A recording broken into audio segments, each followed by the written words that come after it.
Tout avait bien commencé pour Clermont, trop bien même, sauf petit hic, c'est lors de la première mêlée, lorsque Martin Schelzo se blesse. Expliquez-nous ce qui s'est passé. Électrocuté. C'est-à-dire qu'il avait été opéré de l'épaule la saison passée, qu'il avait beaucoup de difficultés à revenir, et là, il a pris tout le poids de la mêlée de Perpignan sur l'épaule gauche, notamment Freshwater et Tinku. Qu'est-ce qui s'est passé? La mêlée de Perpignan n'a pas respecté le commandement ou Il semblerait, puisqu'il y a eu coup franc. Il y a eu coup franc, donc l'arbitre a sanctionné. Ils ont anticipé, bien sûr. Voilà, bien sûr, ils ont anticipé. Puis ils sont allés le chercher, ouais. Ils étaient en difficulté depuis quelques temps, on le disait, leur conquête était difficile. Ils s'étaient ressaisis là-dessus. Ouais, et puis Celso ne se penche pas du tout, il n'est pas prêt. Le pilier gauche sans aller Il subit aussi. Ça veut dire que ça aurait pu être sanctionné par M. Matteux? Ou c'est dans le... Non. Ça l'a été. Non, je pense que M. Matteux aurait dû sanctionner, mais bien après, et là, il a oublié. Là, dans l'anticipation, il y a pour jouer dangereux, ça peut mériter une pénalité, oui, effectivement. Oui, c'est sûr. Alors, la mêlée, toujours à l'origine de la réaction des Catalans, 13e minute, la mêlée de Clermont, qui est sanctionnée là, par M. Matteux. C'est juste? Ça fait débat, parce que les Clermontois n'étaient pas contents. Alors, messieurs, est-ce que pousser de bas vers le haut, est-ce que c'est autorisé? Ouais, mais on voit que toute la pression est sur le pilier droit. Hein.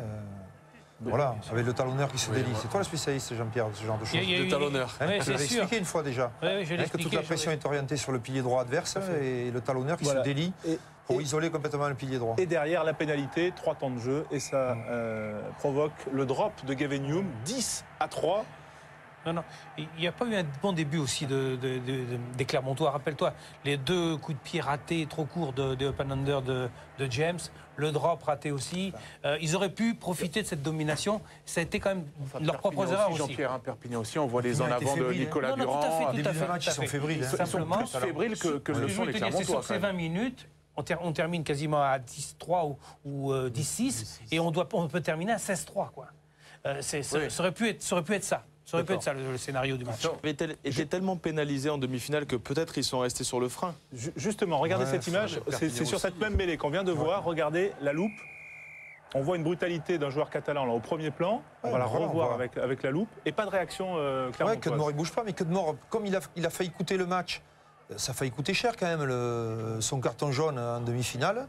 On se dit qu'il a... Parce que là, il sait qu'il a pris, il sait qu'il c'est un coup de poing, là, attendez, c'est pas un accident de jeu. Attends, pardon. Bon, que de Mort ne bouge pas, félicitations. D'abord parce qu'il est costaud, déjà, et en plus il maîtrise. Mais que font nos arbitres, quoi? On a quand même, sur une situation comme ça, des arbitres de touche qui sont là, désignés parce que ce sont les meilleurs.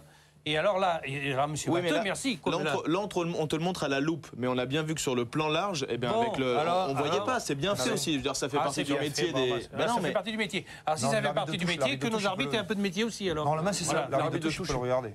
Non, il ne peut pas le voir. Il ne peut pas le voir. Bon, il ne peut pas voir celle-là, il ne peut pas voir l'autre d'après avec le talonneur, il ne peut pas voir la troisième. Ça fait quand même beaucoup. Ça veut dire qu'on parle de celle-là, Jean-Pierre, pas des autres. Celle-là, c'est pas évident. Ça veut dire qu'à un moment donné, c'est clairement. Je suis persuadé que si contre Toulouse, il y a un geste comme ça, les Montferrandais réagissent tous. Là, ils n'ont pas réagi immédiatement. Chaque fois, quand on a vu l'agressivité de Mignoni face à Keller, chaque fois qu'il y a eu des gestes, les moindres provocations, ils étaient très réactifs. Et là, peut-être aussi parce que contre Toulouse, dès qu'ils se sont retrouvés en infériorité numérique, ils se sont mis en difficulté. Et il y a certainement eu des consignes de Cotter qui a dit voilà, dès qu'on prend le score, dès qu'on est devant, on gère. Plus de fautes, on occupe. Et c'est là où justement ils ont probablement commis une erreur. C'est qu'ils se sont laissés complètement aller. Ils connaissent les joueurs britanniques. Qu'est-ce qu'il fait le joueur britannique? Il s'écroule par terre. Soit il s'écroule, soit il l'attrape, il le ceinture, il l'amène par terre et il montre à l'arbitre qu'il y a eu un incident de jeu et qu'il va falloir qu'il arbitre le match. Il y a Tinku qui tape sur la tête. Je ne sais pas de qui. Donc c'est-à-dire qu'il le nargue en plus. À un moment donné, il y a une différence d'agressivité, c'est clair. Dans l'agressivité. Ah oui. À un moment donné. Voilà, donc s'il faut répondre à l'agressivité, pas l'agressivité. Le rugby, oui. Bon, d'accord. Très bien. Donc, je regarde surtout pas la bagarre générale alors que j'ai fait avec Béziers contre Perpignan. Surtout pas, non. Arrêtez de dire ça. On est en finale, on est télévisé, il y a 2 télévisions, il y a je ne sais pas combien de millions de spectateurs, et on va répondre à l'agressivité par l'agressivité. Alors, retournons. La seule solution qu'il a, que de mort, là, c'est qu'il faut qu'il lui arrache ses 2 oreilles à Le Corvec. Jean-Pierre, Codement, il le fait. Contre le Munster, il se fait expulser. Voilà. Donc il arrête. Face à O'Connell. Il le refait. C'est pas un coup de poing, c'est un plaquage dangereux en demi contre Toulouse. Donc là, il se dit c'est la finale, ça fait 3 ans que je la joue et qu'on la perd, je vais peut-être faire attention. Le pauvre, on lui dit qu'il a 3 fois tort. Je parle de réaction d'équipe. Ouais, mais j'ai quand même Rarement vu un joueur de rugby normalement construit, et surtout que de mort, qui est un réactif, prendre un marron et ne pas avoir un petit sourire, l'air de dire tu m'as tapé mais je m'en fous. Ouais, mais là, il le regarde même pas, c'est rien. fou. Il n'a On rien. a tout le sang-froid, quoi. Et le tournant du match, c'est selon Bernd Cotter, à la 30e minute environ, lors de cette succession de mêlées à l'entrée des 22 mètres. À ce moment-là, Clermont mène 10-3 et il y a quelques échauffements, quelques chamailleries. Analyse, messieurs. Sans se battre. Ah non, mais allez-y, allez-y, allez-y. Non, mais là, Ce que je dis, c'est que la même chose contre Toulouse, le geste là, sans se battre. Il y avait trois jeunes qui arrivaient à un moment donné.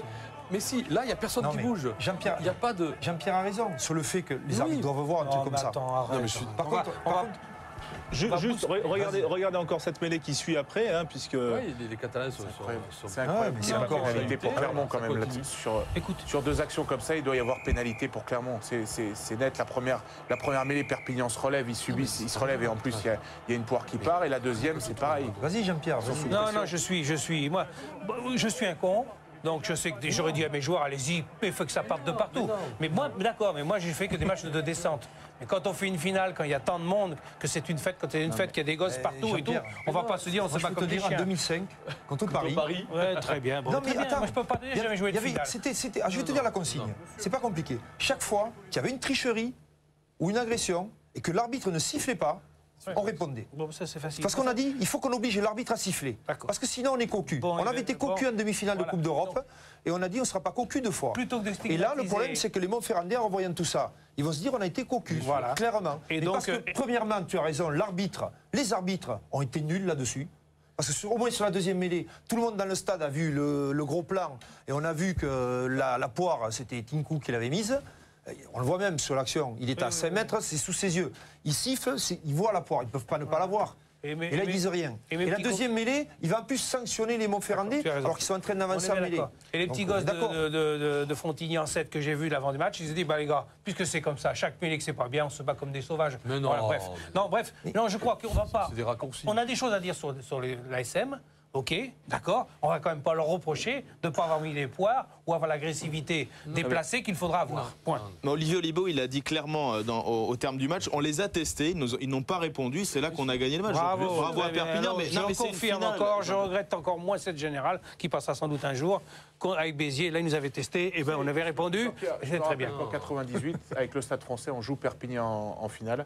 Et ça avait été exactement le scénario inverse. C'est-à-dire que la première ligne du Stade français, et notamment Serge Simon, qui jouait encore à l'époque, ils avaient beaucoup testé l'USAP. Et en face, les autres n'avaient pas répondu. 98, tu me parles. Non, mais Je sais d'accord. même pas si on était pro déjà à l'époque. Moi je ne sais pas, mais je pense À la qu'il y a fin du quand mois, même, il y a quand même diverses façons de répondre à ces provocations. Et la violence par la violence, ce n'est pas une solution. La première, Pierre, c'est l'arbitrage. ça ne Ok, peut, d'accord. ça ne peut pas l'être, ça ne peut pas l'être et ça ne doit pas l'être. Après, il y a d'autres manières de répondre. Ces manières de répondre, c'est par le jeu, par rapport à ce que l'on sait faire, avec la volonté de leur dire, voilà, on va vous montrer qu'on sait aussi jouer autrement.